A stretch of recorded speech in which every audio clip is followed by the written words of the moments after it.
Friends welcome two bit learner. আজকের ভিডিওতে কিন্তু আমরা বাইনারি সার্চ অ্যালগরিদম কিভাবে কাজ করে সেই জিনিসটা সম্পর্কে পুরো ডিটেইলস আলোচনা করব। এছাড়াও আজকের ভিডিওর মধ্যে থাকবে বাইনারি সার্চের কিছু বৈশিষ্ট্য আর হচ্ছে লিনিয়ার সার্চ ও বাইনারি সার্চের মধ্যে কিছু পার্থক্য। দেখো লাস্ট ভিডিওতে আমরা জেনেছিলাম যে লিনিয়ার সার্চ কিভাবে কাজ করে, আর আজকের ভিডিওতে জানবো যে বাইনারি সার্চ অ্যালগরিদম কিভাবে কাজ করে। তো দেখা যাক। দেখো, এই ডেটা সেটটাতে আসার আগে একটা সিম্পল রিয়েল লাইফ এক্সাম্পল দিয়ে বোঝা যাক যে বাইনারি সার্চ আমরা কিভাবে অ্যাপ্লাই করি রিয়েল লাইফে। ধরো তোমার কাছে একটা বই আছে, যে বইতে টোটাল 200টা পেজ আছে এবং আমরা জানি যে পেজ নম্বর 1, 2, 3 এরকম পরপর সাজানো থাকে। এবার আমাদেরকে টিচার বলল 75 পেজে যেতে হবে। তো তখন আমরা কি করি? একটা মাঝখান থেকে যেকোনো একটা পেজ বার করি। ধরো তোমার পেজ আসলো 100, ঠিক আছে? এবার যখন 100 পেজ আসবে তুমি নিশ্চয়ই 100 এর পরের যে পেজগুলো থাকবে মানে 101 থেকে 200 ওই পেজগুলোতে নিশ্চয়ই খুঁজবে না 75 পেজটাকে। কারণ তুমি জানো যে যে ভ্যালুটা তোমাকে আসতে হবে, মানে যে পেজটাতে তোমাকে আসতে হবে এটা হচ্ছে আমরা যে পেজটাতে এখন আছি তার থেকে কম। তাহলে তুমি 100 থেকে মানে 0 থেকে 100 এর মধ্যে এর মধ্যে খোঁজার চেষ্টা করবে। তাহলে তুমি 0 থেকে 100 এর মধ্যে আবার এর মাঝের কোনো একটা পেজ তুমি বার করার চেষ্টা করলে। ধরো 60 পেজে আসলে, 60 পেজে আসার পর তুমি দেখছো যে তোমাকে 75 এ যেতে হবে। তাহলে 60 থেকে 100 এর মধ্যে তুমি আবার খোঁজার চেষ্টা করবে এবং 60 থেকে 100 এর মাঝখানের যদি কোনো একটা ভ্যালু তুমি কোনো একটা পেজ তুমি বার করতে চাও, ধরো তোমার পেজ বার হলো 74। এবার যখন তুমি 74 এ চলে আসলে তো তুমি দেখলে যে জাস্ট 74 এর পরবর্তী পেজটাই হচ্ছে 75। তো সেক্ষেত্রে আমাদের মানে ফাইনাল যে পেজটা সেই পেজটাতে আসতে কতবার মানে পেজটাকে উল্টাতে হয়েছে বইয়ের পেজগুলোকে।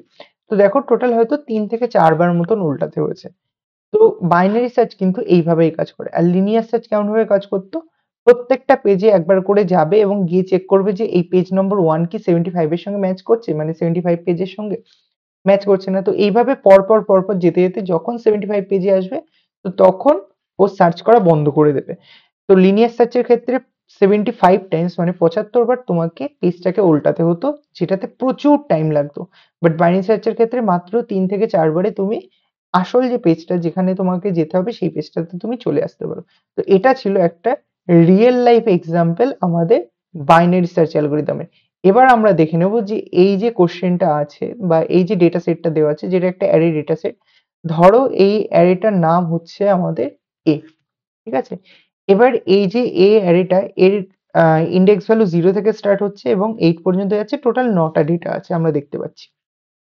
এবার বাইনারি সার্চের ক্ষেত্রে সবার ফার্স্টে বলছে বাইনারি সার্চ শুধুমাত্র শর্টেড অ্যারেতে কাজ করে। এবার এই যে ডেটা সেটটা 10, 50, 30 যে ডেটাগুলো আছে এগুলো আনসর্টেড ভাবে আছে, মানে এগুলো সাজানো অবস্থায় নেই।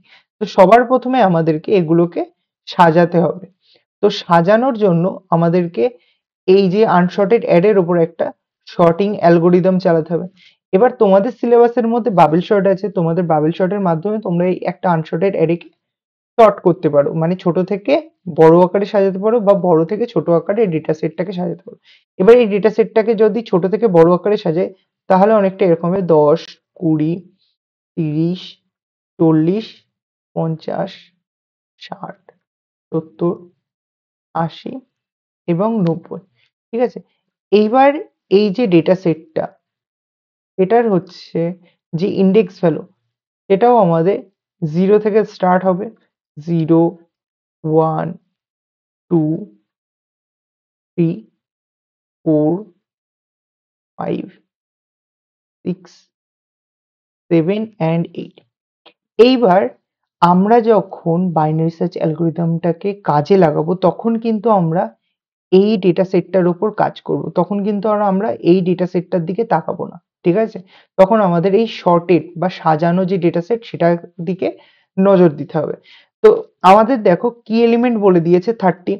তো এক্ষেত্রেও আমাদের 30 ডেটাটাকে খুঁজতে হবে। তো আমরা প্রথমেই লিখে রাখি আমাদের যে কি এলিমেন্ট সেটা হচ্ছে 30।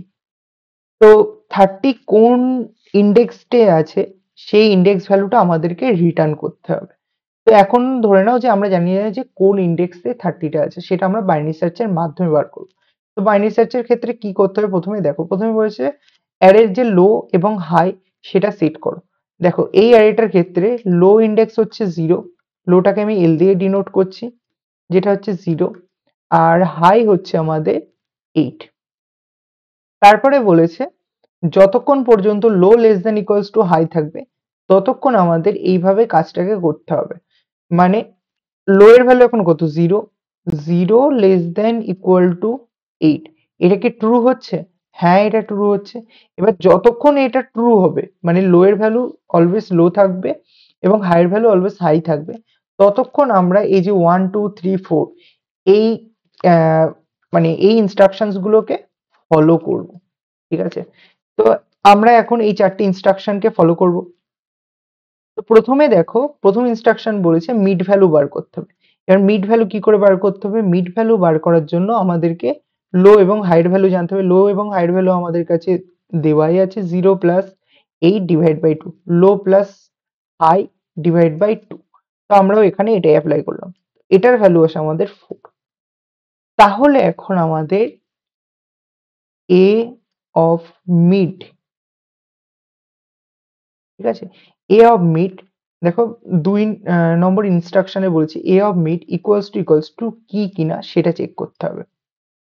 যদি এ অফ মিড ইকুয়ালস টু কি হয়, মানে এটা যদি ট্রু হয়ে যায়, তাহলে এই যে মিডটা অ্যাকচুয়ালি কি, মিডটা হচ্ছে অ্যাকচুয়ালি একটা ইন্ডেক্স, মানে এই যে 2 3 4 এগুলো হচ্ছে ইন্ডেক্স। তো এই মিড ভ্যালুটাকে বা এই ইন্ডেক্সটাকে রিটার্ন করে দেবে। তো সবার প্রথমে দেখো আমাদের মিড ভ্যালু কত বেরিয়েছে? 4। তাহলে এ অফ 4 ইকুয়ালস টু 30 কিনা চেক করতে হবে, কারণ কি এর ভ্যালু কত? 30। এ অফ 4 মানে কত? এ অফ 4 মানে হচ্ছে 50। ঠিক আছে? এ অফ 4 মানে হচ্ছে 50। তাহলে 50 ইকুয়ালস টু 30, এটা চেক হবে। তো এটা দেখো আমাদের ফলস আসছে। আর যখন ফলস আসবে তো তখন দুটো জিনিস চেক হবে। দুটো জিনিস কি কি? একটা হচ্ছে এই জিনিসটা, আর একটা হচ্ছে এটা। এই দুটোর মধ্যে যেটা ট্রু হবে এটা আমাদেরকে আগে খেয়াল করতে হবে। দেখো আমাদের কি এলিমেন্ট কি ছিল? 30, আর আমাদের এ অফ মিড কত? 50। এবার তোমরা দেখেই বুঝতে পারবে যে 50 গ্রেটার দেন 30, মানে আমাদের কি এলিমেন্টের থেকে মিড ভ্যালু বড়, মানে এই যে কন্ডিশন এটা ট্রু হচ্ছে। ঠিক আছে? দেখো আমাদের কি এলিমেন্ট 30 এবং মিড ভ্যালু 50, তাহলে আমাদের এই কন্ডিশনটা ট্রু হচ্ছে। যখন এই কন্ডিশনটা ট্রু হবে তো তখন আমাদের এই জিনিসটা আপডেট হবে। কোন জিনিসটা? এই যে হাইয়ের ভ্যালু, এখন হাইয়ের ভ্যালু কত আছে আমরা দেখলাম 8। তো এই হাইয়ের ভ্যালুটা চেঞ্জ হবে। হাইয়ের ভ্যালু চেঞ্জ হয়ে দেখো বলছে মিড মাইনাস 1 হবে। মিডের ভ্যালু কত? 4। তাহলে 4 মাইনাস 1 দ্যাট ইজ 3। তাহলে মিডের ভ্যালু এখন আমাদের হয়ে গেল 3। তো এবার আমরা আবার পুনরায় চেক করব, সব কিছু ডেটাগুলোকে আমরা আবার চেক করব। দেখো সেক্ষেত্রে চেক করার ক্ষেত্রে আমরা আবার দেখব যে আমাদের 0, দেখো লো এর ভ্যালু যা ছিল তাই হবে। লো এর ভ্যালু এখনো 0ই আছে, জাস্ট আমাদের হাই এর ভ্যালু চেঞ্জ হয়েছে। তাহলে 0 প্লাস 3 ডিভাইড বাই 2, এটা হচ্ছে আমাদের 1.5। এবার এই ক্ষেত্রে আমরা জাস্ট লোয়ার বাউন্ডটা নেব। 1.5 এর লোয়ার বাউন্ড হচ্ছে 1। দেখো যে কোনো পয়েন্ট ভ্যালুর ক্ষেত্রে, সেটা 2.3 এর ক্ষেত্রে যদি লোয়ার বাউন্ড নিই সেটা হবে আমাদের 2। তো লোয়ার বাউন্ড কি জিনিস সেটা আশা করি বোঝা গেছে। যে কোনো পয়েন্ট ভ্যালুর ক্ষেত্রে তার নিম্নতম যে নিকটবর্তী যে পূর্ণ সংখ্যা সেটাই হচ্ছে তার লোয়ার বাউন্ড। ঠিক আছে? এবার তাহলে আমাদের মিড ভ্যালু কত বেরোলো? 1। তাহলে আবার আমাদের চেক হবে এ অফ 1 ইকুয়ালস টু কি কিনা। এবার এ অফ 1 ইকুয়ালস টু কি কিনা, এ অফ 1 মানে কত? 20। 20 ইকুয়ালস টু 30, এটা চেক হবে। এটা কি আসছে? এটাও ফলস আসছে। এবার যেই ফলস আসছে সেই আমাদের সি এবং ডি যে ইনস্ট্রাকশন সেটা আবার পুনরায় চেক হবে। তো সেই ক্ষেত্রে আমরা দেখতে পাচ্ছি, দেখো আমাদের যে কি এলিমেন্ট 30 আর এ অফ মিড যেটা হচ্ছে 20, তো কি এলিমেন্টটা বড় না? তো এই কন্ডিশনটা দেখো এক্ষেত্রে আমাদের ট্রু হয়ে যাচ্ছে। এক্ষেত্রে আমাদের এই কন্ডিশনটা ট্রু হচ্ছে। এবার যখন এই কন্ডিশনটা ট্রু হবে তখন বলেছে লো এর ভ্যালু চেঞ্জ হবে, লো এর ভ্যালু আপডেট হবে। লো এর ভ্যালু হবে হয়ে যাবে আমাদের মিড প্লাস 1। দেখো এখন আমাদের মিড কত আছে? 1। তাহলে লো এর ভ্যালু হয়ে যাবে মিড প্লাস 1, মানে 1 প্লাস 1, 1 প্লাস 1 হচ্ছে 2। আর আমাদের হাইয়ের ভ্যালু যা ছিল তাই থাকবে, সেম থাকবে।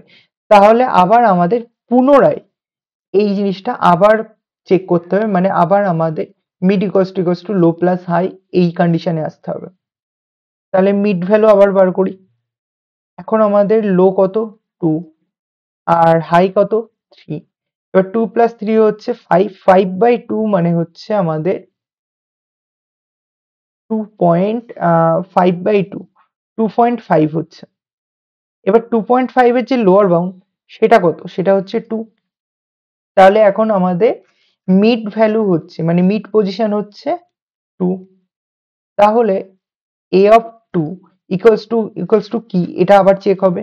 এবার a অফ 2 মানে কত 30। এবারে এক্ষেত্রে দেখো 30 ইকুয়ালস টু 30, এটা কি হয়ে গেল, ট্রু হয়ে গেল। এবার যেই ট্রু হয়ে যাবে তখন বোঝা গেল যে এই কন্ডিশনটা স্যাটিসফাই হয়ে যাচ্ছে, মানে a of mid equals two কি। সেক্ষেত্রে বলেছে কি পাওয়া গেছে, মিড রিটার্ন করো। মিড কত, মিড হচ্ছে 2। তাহলে এর ক্ষেত্রে রিটার্ন মিড, যেটা কিনা আমাদের 2। ওকে, তাহলে ফাইনালি কি আউটপুট আসবে, এর ক্ষেত্রে 2 আউটপুট আসবে। এবং 2 ইন্ডেক্সে, মানে সেকেন্ড ইন্ডেক্সে আমাদের হচ্ছে যে সার্চ এলিমেন্ট বা কি এলিমেন্ট এটাকে আমরা খুঁজে পেয়েছি। আর ধরো পুরো ডেটা সেটটা খোঁজার পরও যদি আমরা মিড ভ্যালু চেক করার পরও আমরা ডেটা এলিমেন্টটাকে খুঁজে পেলাম না, সেক্ষেত্রে আমরা নট ফাউন্ড লেখাটা রিটার্ন করব। ওকে, তো এইভাবেই কিন্তু আমাদের বাইনারি সার্চ অ্যালগরিদমটা কাজ করে। আর লুপ কখন শেষ হবে, লুপ শেষ হবে যখন লো এর ভ্যালু হাই এর ভ্যালু থেকে গ্রেটার দেন হয়ে যাবে। ঠিক আছে, দেখো আমরা যে কটা জিনিস করছিলাম সেক্ষেত্রে দেখো আমাদের লো এর ভ্যালু কম ছিল, হাই এর ভ্যালু বেশি ছিল। তো এ যত যতক্ষণ লো এর ভ্যালু কম হাই এর ভ্যালু বেশি ততক্ষণ চলতেই থাকবে। কিন্তু কখন গিয়ে থামবে, থামবে হচ্ছে যখন আমাদের লো এর ভ্যালু বাড়বে হাই এর ভ্যালু কমবে তখন একবার থামবে। আর কখন থামবে, যখন এয়ার অফ মিড, মানে এ অফ মিড ইকুয়ালস টু যখন কি এলিমেন্ট, মানে যখন আমরা খুঁজে পেয়ে যাবো ডেটা এলিমেন্টটাকে, তখন ওই লুপটা থামবে। বোঝা গেছে? তো এইভাবে কিন্তু আমাদের বাইনারি সার্চ অ্যালগরিদম কাজ করে। এবার বাইনারি সার্চ অ্যালগরিদমের ক্ষেত্রে এই যে জিনিসটা আমরা এতক্ষণ বুঝলাম, দেখো এক্ষেত্রে হয়তো যে 30 এলিমেন্টটা সেটা আমরা জাস্ট 3 বার আমাদেরকে খুঁজতে হয়েছে। মানে প্রথমবার আমরা গেছিলাম এই ডেটাটাতে এ অফ 4, সরি এটা না, এই যে 50 ডেটাটাতে।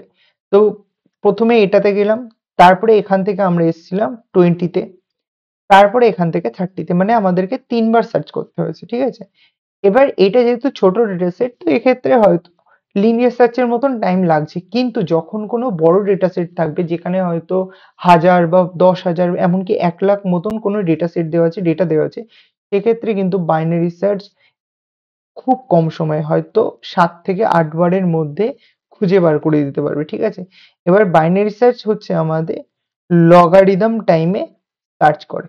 এবার লগারিদম টাইম কি সেই জিনিসটা আমরা পরে বাইনারি সার্চের কিছু বৈশিষ্ট্যের মধ্যে জানবো। দেখো বাইনারি সার্চের যে বৈশিষ্ট্য আছে তার মধ্যে প্রথম বৈশিষ্ট্য বলেছে শুধুমাত্র সর্টেড অ্যারেতে কাজ করে, আনসর্টেড অ্যারে ডেটাতে এটি ব্যবহার করা যায় না, এটা আমরা জেনেছি। তারপরে বলেছে ডিভাইড অ্যান্ড কনকার পদ্ধতি ফলো করে। দাদা ডিভাইড অ্যান্ড কনকার পদ্ধতি, ডিভাইড অ্যান্ড কনকার পদ্ধতি হচ্ছে, দেখো আমরা প্রত্যেকবার কি করেছি, মিড ভ্যালু বার করেছি, আর মিড ভ্যালু বার করে আমরা মিড ভ্যালুর সঙ্গে চেক করেছি যে কি এলিমেন্টটা সমান সমান কিনা।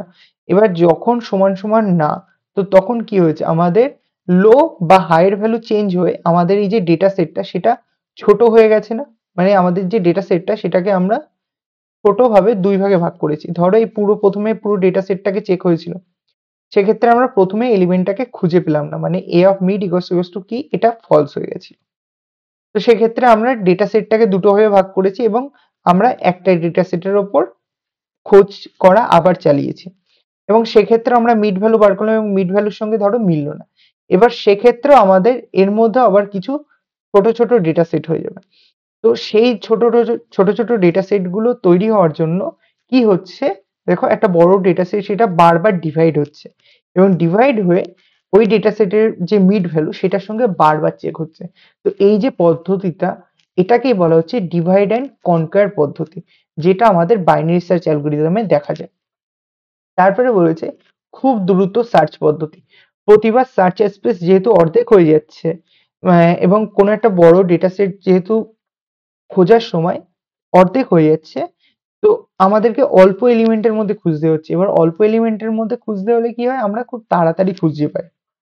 তো সেই জন্য বাইনারি সার্চ অনেক ফাস্ট কাজ করে এবং বাইনারি সার্চের যে টাইম কমপ্লেক্সিটি সেটা আমাদের দেখো big of 1, big of log n এবং বিগ অফ log n ভাবেই কাজ করে। এবার বেস্ট কেস বলতে ধরো যে ডেটা সেটটা আছে, এই যে ডেটা সেটটা আছে এই ডেটা সেটের মধ্যে বিগ অফ 1 টাইম লাগবে বেস্ট কেস বলতে আমরা যখন ফার্স্ট মিড ভ্যালু বার করেছিলাম, ফার্স্ট মিড ভ্যালু আমাদের কত হয়েছিল 50, এবং এই 50 ইকুয়ালস টু যদি 50 হতো, মানে আমাদের যে কি এলিমেন্ট এটাও যদি 50 থাকতো, সেক্ষেত্রে আমরা ফার্স্ট বারে মানে প্রথম মিড ভ্যালুতেই আমরা ডেটা সেটটা খুঁজে পেতাম, ডেটা এলিমেন্টটা খুঁজে পেতাম। এটা হচ্ছে আমাদের বেস্ট কেস। তো তখন আমাদের একবার সার্চ করলে পাওয়া যাবে, ওই জন্য এখানে বিগ অফ 1 দেওয়া। আর বাকি সব ক্ষেত্রে মানে অ্যাভারেজ কেস এবং ওয়ার্স্ট কেসেও, মানে সব থেকে নেগেটিভ যদি কোনো কেস থাকে বা সব থেকে বেশি টাইম যদি কোনো কেস লাগে, তো সেটা হচ্ছে ওয়ার্স্ট কেস। তো সেই কেসেও কিন্তু আমাদের লগ অফ এন টাইম লাগবে। এবার এখানে এন কি, এন হচ্ছে number of data element, number of data element. দেখো আমাদের ওই ডেটা সেটটাতে কতগুলো ডেটা এলিমেন্ট ছিল, টোটাল 9টা, তাহলে লগ অফ 9 হবে।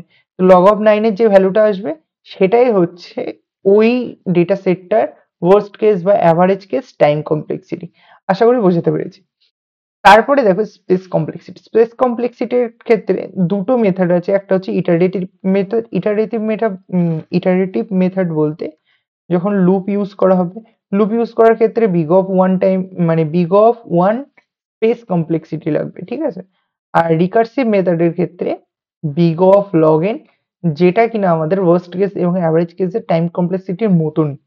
ওকে, বাট এটা কিন্তু আমাদের স্পেস কমপ্লেক্সিটির ক্ষেত্রে বলেছে। আর বলেছে বড় ডেটা সেটের ক্ষেত্রে খুব কার্যকর হয়, সেটাও আমরা জেনেছি। আর তারপরে বলেছে মিডিল এলিমেন্টের ওপর ভিত্তি করে সিদ্ধান্ত, মানে কি মাঝের এলিমেন্টের চেয়ে বড় না ছোট তার উপর পরবর্তী ধাপ নির্ধারণ করে। এটা আমরা বাইনারি সার্চের অ্যালগরিদমের সময় কিন্তু ভালো করে জেনেছি। এবার দেখো, এবার যেটা মেন, যদি তোমাদের সেমিস্টার এক্সামের পয়েন্ট অফ ভিউ থেকে যদি কোনো ইম্পর্টেন্ট ডিফারেন্স থাকে, সেটা হচ্ছে লিনিয়ার সার্চ আর বাইনারি সার্চের মানে ডিফারেন্স। তো দেখো লিনিয়ার সার্চের ক্ষেত্রে কি বলছে, ডেটাকে একটি একটি করে শুরু থেকে শেষ পর্যন্ত খুঁজে দেখে। কতক্ষণ পর্যন্ত খুঁজে দেখে, যে কি এলিমেন্টটাকে খুঁজতে হবে সেই কি এলিমেন্ট পর্যন্ত খোঁজে, এবং যদি ওই কি এলিমেন্টটাকে খুঁজে না পায় তো তখন কি রিটার্ন করবে, নট ফাউন্ড। আর বাইনারি সার্চের ক্ষেত্রে ডেটাকে দুই ভাগে ভাগ করে মাঝের এলিমেন্টটাকে সার্চ করে এবং মাঝের এলিমেন্টটার সাথে কি এলিমেন্টটাকে ম্যাচ করে, মানে এ অফ মিড ইকুয়ালস টু কি কিনা এটাকে চেক করে প্রত্যেকবার। তারপরে বলেছে সেকেন্ডে শর্টেড বা আনসর্টেড উভয় ধরনের অ্যারেতে কাজ করে, কিন্তু আমাদের বাইনারি সার্চ শুধুমাত্র শর্টেড অ্যারেতে কাজ করে। তারপরে টাইম কমপ্লেক্সিটি দেখো, এর ক্ষেত্রে বিগ অফ এন মানে হচ্ছে যদি 10টা ডেটা থাকে কোনো ডেটা সেটে, তাহলে ওয়ার্স্ট কেস বা অ্যাভারেজ কেসে ওর কিন্তু 10 বার মানে খুঁজতে হবে। তো সেটা হচ্ছে বিগ অফ এন টাইম। আর আমাদের টাইম কমপ্লেক্সিটি কিন্তু বিগ অফ log n, সেটা হচ্ছে আমাদের বাইনারি সার্চের ক্ষেত্রে যেটা কিনা বেশি ফাস্ট। কারণ লগের ক্ষেত্রে আমরা দেখব যে বারবার যেহেতু ডেটা সেটটা ভাগ হয়ে যাচ্ছে, ছোট হয়ে যাচ্ছে, তো সেক্ষেত্রে আমাদেরকে ডেটাগুলো খুঁজতে আরো বেশি তাড়াতাড়ি হচ্ছে। আর তারপরে দেখো বলেছে ছোট লিস্টে উপযুক্ত, বড় লিস্টে খুব ধীর হয়ে যায়। মানে কোনো ধরো যেখানে 7 থেকে 8 খানা মতন ডেটা আছে সেক্ষেত্রে এটা খুব তাড়াতাড়ি কাজ করবে, কিন্তু যেখানে 1000 বা 10,000 1,00,000 মতন ডেটা সেট আছে বা ডেটা এলিমেন্ট আছে সেক্ষেত্রে এটা খুব স্লো কাজ করবে। আর বড় লিস্টে অত্যন্ত এটা কার্যকরী। তারপরে বলেছে ইমপ্লিমেন্টেশন অনেক সহজ, এটাও সহজ, এটা সত্যি কথা। আর এক্ষেত্রে ইমপ্লিমেন্টেশন একটু জটিল, কারণ এক্ষেত্রে আমাদের ডিভাইড অ্যান্ড কনকার মেথড ইউজ করতে হয়। তো সেক্ষেত্রে আমাদের ইমপ্লিমেন্টেশনটা একটু হলেও কঠিন। তারপরে বলেছে এক্সট্রা মেমোরি লাগে না, মানে এক্ষেত্রে জাস্ট বিগ অফ 1 মেমোরি লাগে, মানে একটা কনস্ট্যান্ট মেমোরি সাইজ লাগে। আর এক্ষেত্রে আমাদের big of log n memory size লাগে। তো এটা একটু হলেও মানে সাইজের দিক থেকে, মেমোরি ইউসেজের দিক থেকে একটু হলেও বেশি হলেও কিন্তু এটা খুব ফাস্ট কাজ করে বাইনারি সার্চ অ্যালগরিদম। তো ওই জন্য রিয়েল লাইফে আমরা ম্যাক্সিমাম জায়গায় দেখবো যে বাইনারি সার্চ অ্যালগরিদমের কার্যকারিতা বা ব্যবহার খুব বেশি। তো আজকের ভিডিওতে এই পর্যন্তই ছিল, যে লিনিয়ার সার্চ বাইনারি সার্চের ডিফারেন্স পর্যন্ত এবং বাইনারি সার্চ কিভাবে কাজ করেছে সেই জিনিসটা আমরা জেনেছি, আর বাইনারি সার্চের কিছু বৈশিষ্ট্য। তো আশা করি ভিডিওটা তোমাদের খুবই ভালো লেগেছে বা ইনফরমেটিভ লেগেছে। যদি ভালো লেগে থাকে তাহলে অবশ্যই চ্যানেলটাকে সাবস্ক্রাইব করো এবং ভিডিওটাতে একটা লাইক করো। Thank you so much.